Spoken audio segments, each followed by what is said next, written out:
एक छोटा सा बहुत सुंदर गांव था। उस गांव में मधुबाला नाम की एक महिला रहती थी। वो गर्भवती थी, इसीलिए उसका पति उसकी देखभाल कर रहा था। एक दिन पति पत्नी बैठकर आपस में बात करने लगे। हमारा पक्के से लड़का ही होगा और मैं उसे कलेक्टर बनाऊंगा। जी नहीं, देखना हमारी बेटी होगी और मैं उसे एक बेहतरीन गायिका बनाऊंगी। इस तरह वो अपने होने वाले बच्चे के लिए प्यारी प्यारी बातें कर रहे थे। फिर बच्चा जनने का वक्त आ गया। जब मधुबाला को लेबर पेन्स होने लगे तो उसका पति उसे हॉस्पिटल लेकर गया। उस अस्पताल में मधुबाला ने एक छोटे से बच्चे का जन्म दिया। उसे देखकर दोनों पति पत्नी की खुशी की सीमा नहीं रही। लेकिन उस रात जब मधुबाला हॉस्पिटल में थी, एक आदमी ने उसका बच्चा चुरा लिया। जब उसे पता लगा तो वो चीख पड़ी, पकड़ो, मेरा बच्चा चुरा के ले गया। उस समय उसका पति हॉस्पिटल में नहीं था। जब मधुबाला ने खुद उस आदमी का पीछा किया तो अचानक एक कार ने उसे टक्कर मार दी और उसकी वहीं मौत हो गई। उसका पति उसे पूरे अस्पताल में तलाश करने लगा। फिर नर्स ने उसे दुर्घटना के बारे में बताया। उसकी बात सुनकर वो घबरा गया और मधुबाला को ढूंढने बाहर गया। जब वो उसे कहीं नहीं मिली तो वो थका हारा घर पहुंचा। मधुबाला जो एक प्रेत बन चुकी थी, मेरा बच्चा, किसने चुरा लिया मेरा बच्चा? इस तरह वो एक प्रेतात्मा बनकर अपने बच्चे को खोजने लगी। तभी एक जगह उसे एक बच्चा रोता हुआ दिखाई दिया। मेरा बच्चा, मेरा बेटा यहाँ कैसे आ गया? ये कहते हुए वो उस बच्चे के पास जाने लगी। तभी एक औरत ने आकर बच्चे को उठा लिया। रो मत मेरे बच्चे, तुम रो क्यों रहे हो? तुम्हारी माँ आ गई ना। इस तरह वो औरत अपने बच्चे को चुप कराने लगी। मैं शायद पहचान नहीं सकी, वो मेरा बच्चा नहीं, लेकिन लग तो मेरे बच्चे की तरह ही रहा है। हे ईश्वर, मेरे नन्हे से बच्चे का क्या हुआ? फिर मधुबाला की आत्मा ने उस औरत को उस बच्चे को एक बोतल से दूध पिलाते देखा। वो बच्चा निप्पल को मुंह में ना लेकर जोर जोर से रो रहा था। अगर वो उसकी असली माँ है तो इतने छोटे बच्चे को बोतल से दूध क्यों पिला रही है? ये बच्चा तो अभी हाल में पैदा हुआ लग रहा है। इस तरह उसे उस पर शक हुआ। तभी एक आदमी वहां आया। किसी ने चुराया था मेरा बच्चा। ये सोचकर वो बहुत हताश हो गई। फिर उस आदमी ने उस औरत से कहा, मैंने एक बच्चा चुरा कर आपको दे दिया ना, अब पैसा दीजिए जल्दी से ताकि मैं जाऊं। उस औरत ने हामी भरी और उसे कुछ पैसे थमा दिए, जिन्हें लेकर वो आदमी वहां से चला गया।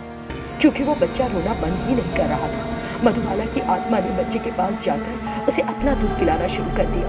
मत रो मेरे बच्चे, मैं हूँ तेरी माँ, उन्होंने तुम्हें मुझसे जुदा कर दिया। उसे देखकर वो औरत डर गई और बोली, भूत, क्या यहाँ कोई है? मुझे बचाओ, एक भूत ने मेरे बच्चे को ले लिया है, बचाओ। अरे चुप करो, ये तुम्हारा बच्चा नहीं, मेरा बच्चा है। तुमसे किसने कहा था बच्चा चुराने के लिए? अगर तुमने सच नहीं बताया तो मार डालूंगी तुम्हें। वो औरत डर गई और बोली, बताती हूँ, मैं नवजात बच्चे को चुराकर उन पैसे वाले शादीशुदा जोड़ों को बेचती हूँ जिन्हें अपने बच्चे नहीं होते। और तुम्हें एक माँ से उसके बच्चे को अलग करते जरा भी दर्द नहीं होता। मेरी जैसी कितनी माँओं ने तुम्हारी वजह से अपने बच्चों को खो दिया होगा और मेरी तरह तड़प रही होगी। ये कहते हुए उसने उस औरत को मार डाला। फिर वो उस बच्चे को लेकर वहां से गायब हो गई। मधुबाला की आत्मा उसके पति के पास गई। उसे देखकर, भूत कौन हो तुम? कौन? प्लीज मुझे बचाओ। मधुबाला की आत्मा फपक फपक कर रो पड़ी। सुनो, मुझसे डरो मत, ये मैं हूँ, तुम्हारी मधुबाला। फिर उसने बताया कि क्या क्या हुआ। उसकी बात सुनकर वो हैरान रह गया। अब हमें कोई परेशानी नहीं है जी, चलिए अपने बच्चे पर ध्यान दें। उसके बाद उन्होंने साथ में मिलकर बच्चे की देखभाल की। एक सुंदर गांव था और उसमें एक बड़ा बंगला था। सरोजनी नाम की एक महिला उस बंगले में रहती थी। वो सभी गरीब लोगों की मदद किया करती थी। हर कोई उसकी रहमदिली और उदारता की प्रशंसा करता था। रंगा जो उस गांव में रह रहा था, अपनी खेती की जमीन पर खर्च करने के लिए एक बड़ी रकम चाहता था। उसने सरोजनी से मिलने और कुछ पैसा मांगने की सोची। रंगा सरोजनी के बंगले पर गया, लेकिन वहां एकदम सन्नाटा छाया हुआ था। मैडम सरोजनी, ये मैं हूँ रंगा, क्या आप मेहरबानी करके एक बार बाहर आ सकती हैं? पुकारने के बावजूद भी कोई भी उस बंगले से बाहर नहीं आया। दरवाजे खुले थे तो वो अंदर चला गया। अचानक उसने देखा कि एक कमरे में बाल खोले एक औरत जोर जोर से रो रही है, जिसे देखकर रंगा डर गया। भागो शैतान! वो जोर से चिल्लाया और बाहर भागने लगा। उस औरत ने उसे रोकते हुए कहा, रंगा रुक जाओ, मैं तुम्हारा कुछ बुरा नहीं करूंगी, 1 मिनट के लिए मेरी बात सुनो। ये आवाज तो सरोजनी मैडम की है। वो वहीं खड़ा रहा। रंगा डरो मत, मैं सरोजनी की प्रेत आत्मा हूँ। उसे देखकर, आपको क्या हुआ सरोजनी मैडम? आप प्रेतात्मा में क्यों बदल गई? क्या हो गया? तब प्रेतात्मा ने सारी घटना सुनाई।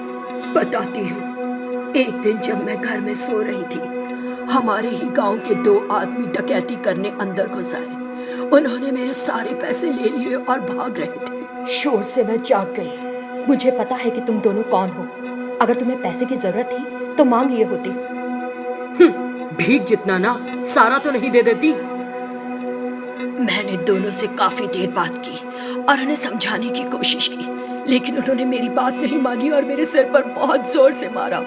मेरी उसी वक्त मौत हो गई। वो मेरे सारे पैसे लेकर भाग गए। तब से मेरी आत्मा इसी बंगले में रह रही है।